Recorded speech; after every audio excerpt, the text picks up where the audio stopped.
네, 지난 시간에는 순교의 신앙에 대해서 말씀을 드렸습니다. 순교의 신앙은 꼭 죽는 것만이 아니라 죽음을 통해서도 또 삶을 통해서도 예수 그리스도를 증거하는 것이 순교의 신앙이다라고 말씀을 드렸습니다. 그런 의미에서 사도행전 12장에서 야고보는 죽음으로 복음을 증거했고 베드로는 살아남으로 복음을 증거하고 있는 그 내용을 기록하고 있습니다. 자, 오늘 이 시간에는 이제 베드로가 하나님께서 베드로를 살리신 그 사건을 기록한 말씀을 우리가 보았습니다. 그 사건을 다시 한번 정리하면 내용은 이렇습니다. 야고보를 죽인 것을 이제 유대인들이 기뻐하는 것을 헤롯이 보고서 이제 교회를 아주 박멸하려고 교회의 수장이었던 베드로를 잡아서 옥에 가둡니다.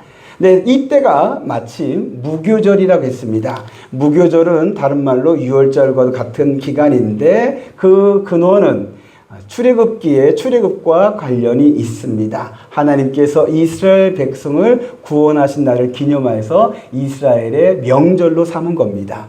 그래서 이날은 이스라엘의 명절이에요. 오늘 우리는 지금 추석이라는 명절을 맞이하고 있습니다.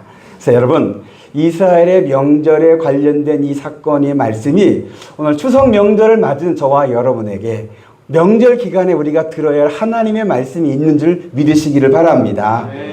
그래서 이 무교절 명절에 사건이 일어났는데 이제 이 무교절 기간은 일주일 기간입니다. 이제 이 기간에 헤롯이 이 무교절에는 사람을 죽일 수가 없어서 헤롯이 그렇게 믿음 좋은 사람도 아닌데 그래도 명절을 지키려고 나름대로 애를 써요. 악한 사람도 이렇게 명절을 지키는데 선한 우리 그리스도인들 이 명절에 하나님의 말씀에 순종하고 하나님께 영광 올려드리고 주 안에서 기쁨과 또 사랑을 많이 베푸는 그런 명절을 보내실 수 있게 되기를 간절히 바랍니다. 자, 이렇게 명절 기간 하지 아니하고 명절 후에 베드로를 죽이려고 전에 죽이나 후에 죽이나 비슷할 텐데 그래도 헤롯 나름대로 명절을 지키려고 명절 기간을 하지 않고 후에 하려고 베드로를 옥에 가둡니다. 그런데 사건이 일어나게 됩니다. 명절이 끝나는 전날 밤에 헤롯이 베드로를 죽이려고 작정한 그 전날 밤에 하나님의 사자가 그 옥중에 갇혀있는 베드로에게 나타납니다. 그리고 잠자고 있던 베드로를 깨워서 일어나게 합니다. 그때 베드로의 손에 묶여있던 쇠사슬이 다 벗겨집니다. 그리고 이 사자가 베드로에게 따라오라고 명령해서 따라가는데 옥문이 열리고 그리고 감옥에 있던 커다란 쇠문도 열리게 됩니다. 그리고 간수 옆을 지나가는데 간수가 전혀 자기를 알아보지도 못합니다. 베드로는 이것이 환상이다라고 할 정도로 기가 막힌 일이 벌어졌습니다. 그러나 이것은 꿈도 환상도 아니고 사실이고 실제로 일어난 일인 줄로 믿습니다. 실제로 베드로는 감옥에서 구출되었습니다. 이 베드로의 구출 이 사건이 사도행전 12장에 기록되어져 있는데 이제 이 본문으로 해서 많은 목사님들이 설교를 어떤 주제로 설교하는가 제가 자료를 찾아보니까 목사님들의 설교 주제의 상당 부분이 기도에 맞춰져 있어요. 왜 그러냐면 5절 말씀에 보면 베드로가 옥에 갇혔을 때 교회는 간절히 그를 위해 기도했다라는 말씀이 있어요. 기도가 이제 시작이 된 거예요. 그리고 12절에 보니까 베드로가 구출되어서 마가의 집으로 갔을 때 그때까지도 그들은 뭐하고 있었어요? 기도하고 있었어요. 그럼 한마디로 정리하면 명절 기간 동안에 이 교회는 뭐한 거예요? 기도한 거예요. 명절 기간에 먹는 거, 또 즐기는 거, 또 어디 가는 거 우리 바쁠 텐데 이 교회는 지금 어려움 당하는 지금 위험에 처해 있는 베드로를 위해서 간절히 기도한 거예요. 이번 명절에 여러분 기도가 필요한 여러분 친척이나 또 이웃이나 또 나라와 또 세계에서 한번 여러분들이 가정 예배를 드릴 때 중보 기도하는 시간을 가져보시길 부탁드리겠습니다. 그것도 나름대로 명절을 의미 있게 보내는 한 방법일 텐데요. 자, 이런 기도를 통해서 이제 기도가 5절과 12절에 이렇게 교회가 간절히 기도하는 것이 기록되어져 있어서 이제 목사님들이 기도가 얼마나 중요한지, 또 능력이 있는지, 기도를 통해서 역사가 일어난다는 것을 강조하면서 성도들에게 앞이 캄캄할 때 기도하기를, 그리고 어려움 당한 이들을 위해서 중보 기도해야 할 것 하는 교회와 성도 되기를 강조하는 그런 설교들을 많이 하셨습니다. 역시 맞습니다, 여러분. 기도가 중요합니다. 기도가 방법입니다. 기도가 능력입니다. 믿으시면 아멘 하시기 바랍니다. 여러분, 이번 추석 명절에 여러분들의 가정에, 또 여러분들의 일가 친척에 그동안 오랫동안 기도했던 그 기도의 응답의 역사가 일어나는 그런 명절 되기를 예수 이름으로 축복합니다. 그래서 저도 이 본문으로 해서 이번 추석 명절 기간에 있는 이 주일 예배에 기도를 강조하는 그런 설교를 하려고 했는데 마음에 걸리는 게 딱 있더라고요. 제가 언제부턴가 설교를 이렇게 할 때 처음에 생각이 딱 이렇게 해야겠다 했는데 마음에 딱 걸리잖아요. 그럼 도저히 그걸 설교를 못하겠어요. 마치 그건 하나님이 예전에 저한테 하셨던 것처럼 그거 내가 원하는 말씀 아니야 라고 하시는 것 같더라고요. 그래서 딱 걸리는데 뭐가 걸리느냐? 두 가지가 걸렸어요. 하나는 야고보의 죽음이에요. 베드로가 구출된 것은 교회가 간절히 기도해서 베드로가 구출됐다면 그럼 야고보는 왜 죽은 거예요? 기도하지 않아서. 이 논리가 되니까 아닌데, 이건 아닌데. 여러분, 야고보의 죽음은 하나님의 또 뜻과 섭리가 있어서 그런 거예요. 우리의 생명을 주관하신 분은 여호와 하나님이셔요. 그래서 단순하게 기도하면 살고 기도하지 않으면 죽는다 이렇게 할 수가 없는 거예요. 그리고 또 하나는 뭐냐면 이 기도를 강조하다 보면은 여러분 마치 뭐가 어떤 주객이 바뀌게 돼요. 그게 무슨 말이냐면 교회가 기도했더니 하나님이 움직여서 베드로를 살려줬다. 이 말이 맞을까요? 틀릴까요? 틀려요. 여러분 이상해지는데 이 12장에서 나오는 모든 역사의 주관은 하나님이셔요. 물론 교회가 기도했지만 하나님의 뜻대로, 하나님의 뜻 안에서, 하나님의 능력으로 베드로를 구출하신 거예요. 심하게 말해서 교회가 기도하지 않아도 교회 기도 덕에 베드로가 구출된 게 아니라 성경 그 얘기하는 게 아니에요. 하나님이 베드로를 살리신 데에는 하나님의 뜻이 있어서 베드로를 살리신 거예요. 오늘날 우리가 이런 잘못을 할 수가 있어요. 기도를 강조하다 보면은 율법화가 되어갖고 기도하지 않는 게 죄다. 그래서 기도하면은 복 받아서 이렇게 잘 되는 거고 기도하지 않으면 벌 받아서 잘 안 된다. 이런 식으로 되면은 하나님이 내 기도대로 움직이는 이제 하나님을 내가 조종하는 그런 신앙이 될 위험이 있어요. 여러분 하나님의 믿는 신앙이 그렇게 되지 않길 바랍니다. 그러면 목사님은 기도를 좀 부정하는 사람이냐? 아니, 절대 그렇지 않습니다. 저 역시 기도가 중요한 것을 알고 믿고 기도하는 사람입니다. 근데 여러분, 기도는 율법적으로 하면 안 돼요. 기도는 믿음이 여러분의 삶에서 나타나는 신앙 행동이 기도예요. 여러분들이 하나님을 믿기 때문에 하는 거예요. 하나님이 여러분의 아버지이심을 믿고 하나님이 여러분을 사랑하심을 믿고 하나님의 전능하심을 믿기 때문에 여러분들이 삶에서 어떤 사건이 일어날 때 하나님을 의지하면서 하나님을 찾고 두드리고 구하는 게 기도예요. 그래서 믿음이 생기면 자연스럽게 나오는 게 기도예요. 그래서 저는 여러분들에게 복음을 전하면 복음이 여러분들에게 믿음이 생기게 하는 하나님의 은혜의 방법인 줄로 믿어요. 그래서 여러분들이 복음을 들으면 믿음이 생겨서 그 믿음을 통해서 누가 강조하지 않아도 자연스럽게 날마다 순간마다 어떤 일을 당하여도 어떤 상황에서도 하나님을 찾고 구하고 의지하는 기도하는 자가 될 줄로 믿습니다. 이게 저의 믿음이에요. 그래서 저는 여러분들이 율법적으로 신앙생활 하는 것이 아니라 복음으로 신앙생활 하기를 바라요. 그게 걸려서 오늘 이게 기도가 중요하다는 것이 기록되어 있는 말씀이 있음에도 불구하고 이 말씀에서 기도를 강조하는 설교를 제가 하지를 못하게 되었어요. 그러면 이 본문 말씀에서 어떤 것을 설교를 해야 할까 했을 때 말씀을 또 읽어보면서 여러분도 아시겠지만 목회자가 설교를 준비할 때 이제 주일날 설교 끝나면은 이제 다음 주 설교를 항상 또 머릿속에 생각하면서 기도하면서 자료를 찾고 한 주간 내내 생각하고 기도하고 자료 찾고 연구하고 그렇게 시간을 보내요. 근데 이제 말씀을 보면서 베드로의 구출 사건을 성경이 굉장히 자세하게 기록했다라는 게 느껴져요. 여러분 보시면 아시겠지만은 그냥 하나님이 강권적으로 베드로를 꺼냈다 해도 될 텐데 그렇게 하지 아니하고 찾아가셔서 깨워서 손에 쇠사슬 풀어내시고 따라오라 하시고 옥문을 여시고 세문을 여시고 길가를 지나가게 하시고 아멘 언제 나올지 모르겠지만은 어쨌든 하나님이 또 자세하게 다 기록해 놓으셨어요. 이렇게 자세하게 기록하신 데에는 또 하나님의 계획이 있으신 의도가 있으신 거예요. 근데 그 의도가 뭘까를 찾아보는데 베드로의 이 구원하는 내용 과정이 마치 하나님이 예수 그리스도를 통해서 저와 여러분들을 구원하는 내용과도 연관이 있어요. 어떤 상징하는 게가 있는 거예요. 비슷한 내용이 있는 거예요. 그래서 오늘 이 말씀을 통해서 하나님의 구원이란 제목으로 설교하려고 합니다. 여기에는 복음이 담겨져 있습니다. 여러분도 오늘 시간 오늘 이 말씀을 통해서 우리에게 들려주시는 하나님의 복음, 하나님의 구원을 듣고 하나님의 구원을 더 알아가는 은혜의 시간 되기를 소망합니다. 6절 말씀을 보겠습니다.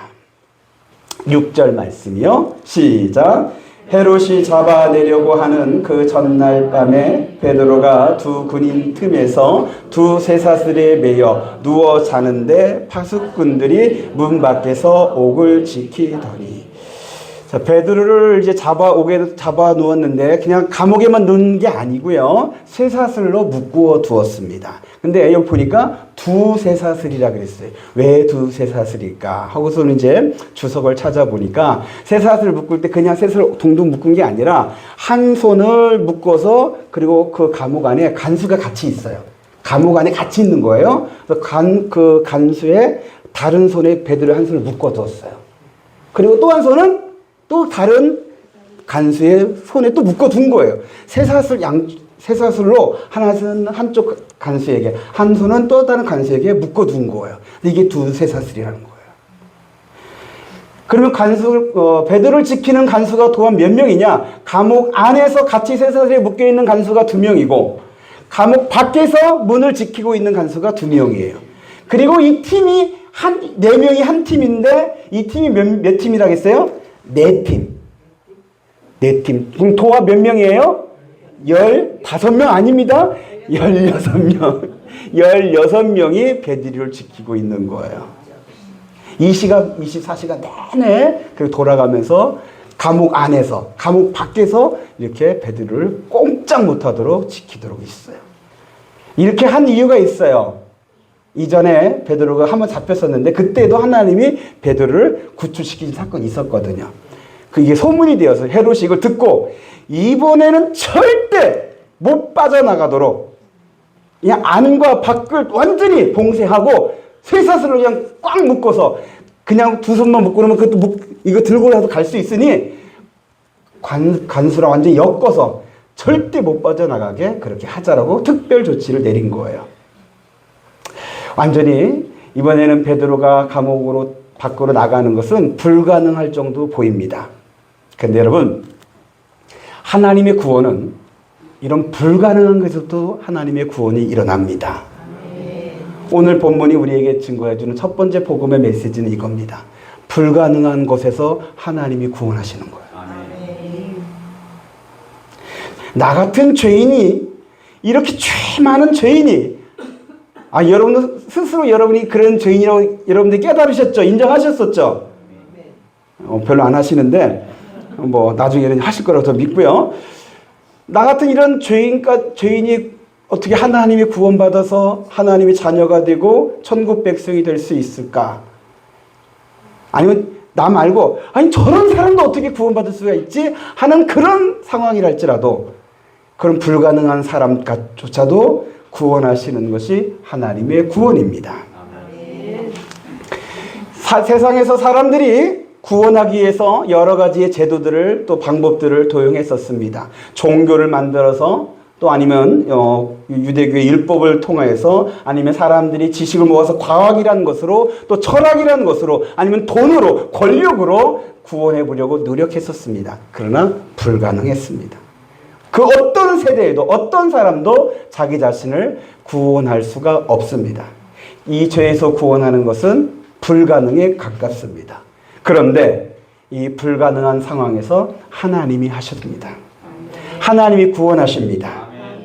그리고 여러분 한번 생각해 보시기 바랍니다. 지금으로부터 자그마치 2000년이나 전에 일어났던 한 사건이 오늘날 그리고 예루살렘에서 수천 킬로 떨어져 있는 이곳에 살고 있는 나를 어떻게 구원할 수 있을까? 그리고 한 사람이 죽음으로 말미암아 수십억 명의 사람들이 구원받는다는 게 어떻게 가능할까? 이것은 이해할 수도 설명할 수도 없는 사건입니다. 왜요? 불가능한 곳에서 하나님께서 구원의 사건을 이루셨기 때문에 그렇습니다. 그래서 여러분 복음에는 이 불가능한 것을 구원하시는 하나님의 능력이 담겨져 있습니다. 여러분들이 하나님의 능력을 믿고 싶다면 복음의 이 메시지를 많이 들으시기 바랍니다. 고린도전서 1장 18절 말씀에 십자가의 도가 멸망하는 자들에게는 미련한 것이요 구원을 받는 우리에게는 하나님의 능력이라. 할렐루야. 십자가의 도가 여러분에게는 하나님의 능력으로 와 닿게 되기를 축복합니다. 아니 어떻게 십자가가 사람의 죽음이 어떻게 나를 구원할 수 있는가? 미련한 것으로 생각하지 마시고 이 십자가가 나 같은 죄인도 온 인류를 구원하는 하나님의 능력으로 믿어지는 은혜 역사가 일어나게 되기를 축복합니다. 복음은 사람이 가능한 것을 하나님이 하신 사건이 아닙니다. 사람으로는 절대 불가능한 것을 하나님이 하시는 사건이 복음입니다. 내가 나를 구원하는 것이 아니라 하나님이 하신 겁니다. 여러분, 내가 한 것은 불안할 수 있는데 하나님이 하셨기 때문에 여러분의 구원은 완전하고 온전한 줄로 믿으시기를 바랍니다. 하나님이 하셨으니 여러분의 구원은 틀림없습니다. 확실합니다. 분명합니다. 여러분, 그래서 여러분들이 구원의 확신을 가질 수가 있는 거예요. 그리고 이제 7절의 말씀을 보시기 바랍니다. 7절이요. 7절 시작. 호련히 주의 사자가 나타나매 옥중에 광채가 빛나며 또 베드로의 옆구리를 쳐 깨워 이르되 급히 일어나라 하니 쇠사슬이 그 손에서 벗어지더라. 호련히 주의 사자가 나타나매 베드로 구칠 사건의 시작은 7절부터인데 그 시작의 시작은 주의 사자가 갑자기 나타나면서부터 시작이 됩니다. 복음도 이와 같습니다. 하나님의 아들이 이 세상에 나타나면서 복음이 시작됐습니다. 하나님의 구원 그 사건이 예수님이 이 땅에 갑자기 임하시면서 복음 사건이 일어나게 되었습니다. 그리고 여러분, 예수님이 이 세상에 오시면서 구원이 시작된 것처럼 예수 그리스도가 여러분의 심령에 나타날 때 여러분들이 구원받는 하나님의 구원이 여러분 개인에게 이루어지게 됩니다. 여러분들이 전도를 받거나 아니면 복음을 듣거나 아니면 먼저 믿는 사람들의 사랑을 통해서나 아니면 기적과 능력을 경험하면서 예수님이 여러분에게 나타나게 될 수도 있습니다. 방법은 여러 가지지만 그냥 분명한 것은 예수님이 여러분에게 나타나심으로 여러분을 구원하는 하나님의 구원이 시작이 됩니다. 그러면 예수님이 나타난다는 것은 뭐냐? 내가 꿈에서 환상에서 예수님을 보는 거냐? 아니면 내 마음을 열고서 예수님을 영접한다. 영접기도 많이 하시는데 그 영접기도 하는 거냐? 다 맞습니다. 꿈을 통해서도 환상을 통해서도 아니면 영접기도를 통해서도 예수님을 여러분에게 나타나는 것도 맞는데 저는 그것을 조금 더 여러분들이 이해할 만한 것으로 바꾼다면 여러분들이 예수님을 믿는 것부터 시작이 됩니다. 믿는 것. 예수님이 하나님의 아들이심을 믿고 예수님이 나를 위해 십자가에 죽으신, 나를 구원하신 구세주이심을 믿어지는 그때부터 여러분들의 구원이 시작이 됩니다.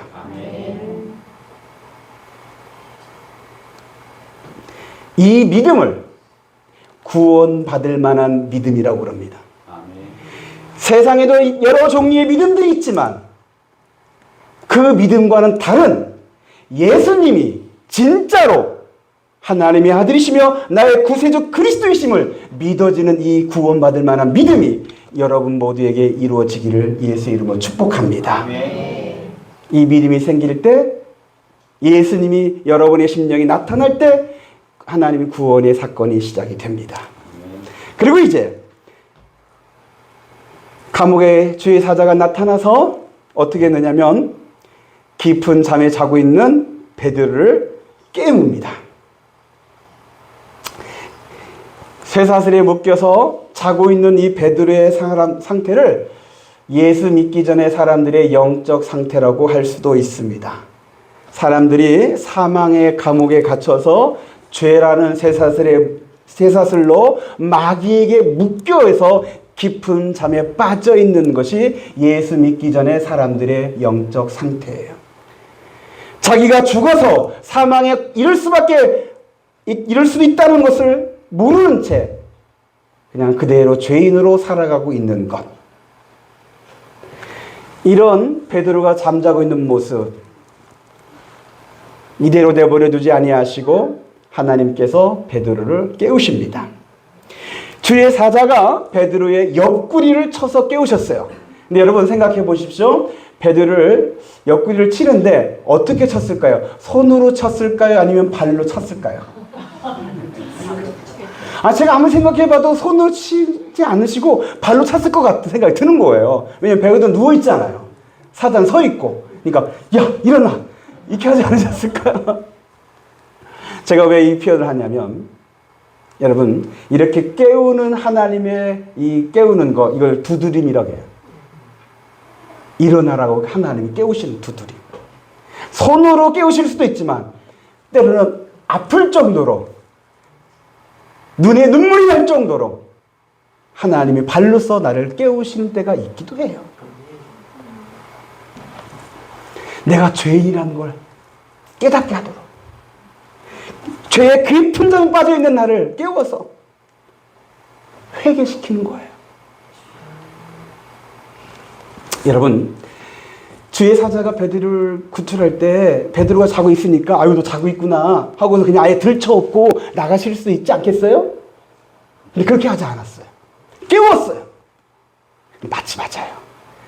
여러분, 내가 그냥 죄라는 그 영적인 깊은 잠에 빠져있을 때 하나님이 알아서 나를 들쳐업고서 나를 구원하실 수도 있는데 하나님은 그렇게 구원하지 않는 거예요.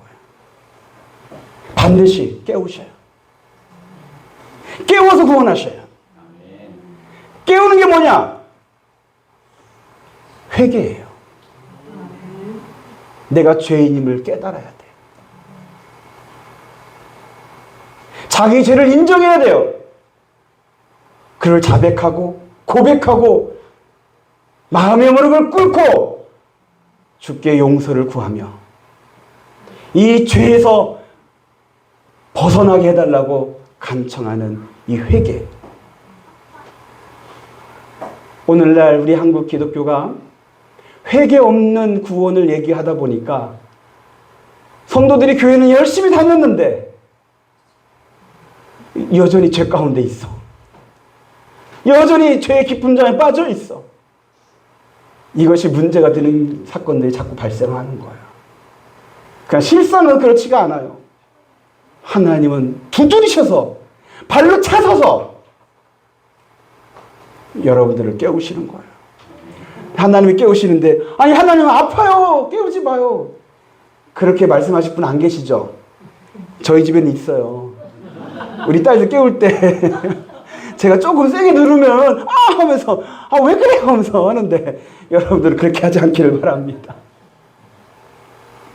하나님이 나를 깨우실 때 믿음의 반응을 하시길 바라요.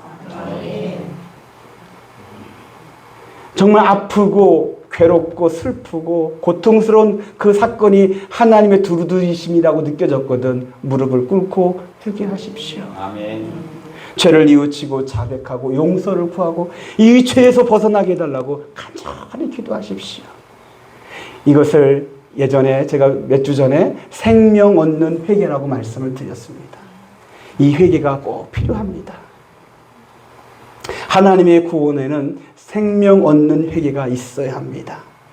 여러분 각자에게 생명 얻는 회개가 은혜로 이루어지기를 예수의 이름으로 축복합니다. 그리고 이제 베드로를 묻고 있었던 베드로를 깨우더니 베드로가 일어나니까 여러분 베드로가 일어나니까 그 손을 묶고 있던 두 쇠사슬이 벗겨져요. 베드로는 어찌 보면 이것 때문에 자고 있는지도 몰라요. 나 이거 못 벗어나요. 완전히 묶여서 내가 할 수 있는 게 아무것도 없어요. 그런데 주님이 깨워서 일어나라 하니 일어났더니 그 손에서 쇠사슬이 벗겨지는 거예요. 간석에 완전히 붙잡혀 있던 그 쇠사슬이 벗겨져서 베드로가 해방이 된 거예요. 여러분 이것이요 영적으로 이렇게 해석이 될 수도 있어요. 우리가 구원받기 전에 죄로 말미암아 이 죄가 쇠사슬로 나를 붙잡아 두는데 마귀에게 붙들리게 되는 거야. 양손 다 붙들려갖고 도저히 벗어날 수가 없는 그런 상태로 마귀가 나를 그냥 확 움켜 붙잡고 있는 상태. 이것이 죄에 갇혀 있는 죄인의 모습이었어요. 그런데 주의 사자가 베드로의 손에서 쇠사슬을 단번에 벗겨내듯이 하나님의 아들이신 예수 그리스도가 십자가의 죽으심으로 저와 여러분의 묶여 있는 그 쇠사슬을 단번에 끊어내 벗겨주신 줄로 믿습니다. 아멘. 예수 십자가에 하나님의 능력이 있어요. 죄의 쇠사슬이 끊어집니다. 그렇게 여러분을 올가맸던 죄의 쇠사슬이 단번에 끊어져 벗겨지게 합니다. 언제 그럴까요? 여러분들이 예수를 믿고 일어나는 때. 여러분들이 생명 얻는 회개를 통해서 여러분들의 죄를 회개하고 여러분들이 영적으로 깨어나갈 때, 그때 십자가의 능력이 여러분에게 나타나서 죄의 쇠사슬이 끊어지게 됩니다. 그런데 문제는 이제 우리의 신앙생활에서 이런 문제가 발생을 합니다. 내가 다시 죄를 지어서 그 끊어진 그 쇠사슬을 내 팔로 감는 사람이 있어요. 난 여전히 붙잡혀 있다고. 난 여전히 죄인이라고. 죄가 내 안에 아직 남아있다고. 그 쇠사슬을 주워다가 다시 자기에게 감는 사람이 있어요. 그런 바보가 어딨냐고요? 있어요. 여러분 다시 죄 짓는 것은 내가 쇠사슬을 내가 다시 내 몸에 감는 것 같은 거예요. 주님께서 우리를 이 죄에서 구원하셨는데 다시 쇠사슬을 내 몸에 감는 그런 바보 같은 짓을 우리가 해서는 안 되잖아요.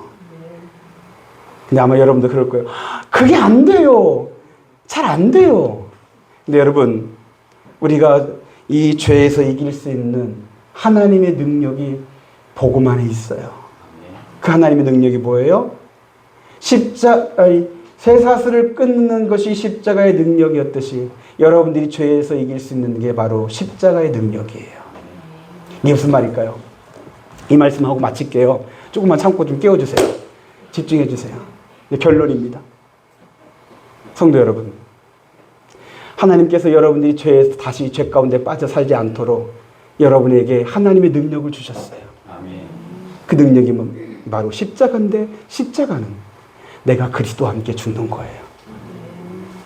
그리스도가 나를 위해 죽으심으로 말미암아 내 그 원죄를 다 깨부수신 것처럼 내가 그리스도와 함께 십자가의 죽음으로 말미암아 나의 자범죄, 내가 생활 가운데 지을 수 있는 그 죄의 유혹들, 제 그 힘들을 예수의 힘으로 이겨낼 수 있는 그 능력을 나의 십자가에 주셨습니다. 아멘. 그래서 여러분들이 내가 그리스도와 함께 십자가에 죽었음을 믿고 믿음을 선포할 때 그 죄의 유혹을 이겨낼 수 있습니다. 영적 싸움에 승리할 수 있습니다. 이것이 우리의 신앙생활이 되기를 바랍니다. 여러분들의 신앙생활이 영적 싸움에서 승리하는 신앙생활 되기를 간절히 바랍니다. 이 위에도 하나님의 구원은 더 있는데요. 오늘 여기까지. 오늘 1부만 하겠습니다. 2부는 다음 주에. 그래서 2부가 궁금하신 분들은 다음 주에 또 오십시오. 다음 주는 명절이 아니어서 여러분들이 각자에서 예배를 드릴 텐데 어쩔 수가 없습니다. 오늘 시간 관계에서 여기까지만 하겠습니다. 이제 결론 맺겠습니다. 사랑하는 성도 여러분, 베드로의 구출 사건을 통하여서 하나님이 우리를 어떻게 구원하신지를 말씀을 통해 우리에게 보여주셨습니다. 나는 하나님 나 어떻게 구원하는지 관심도 없어.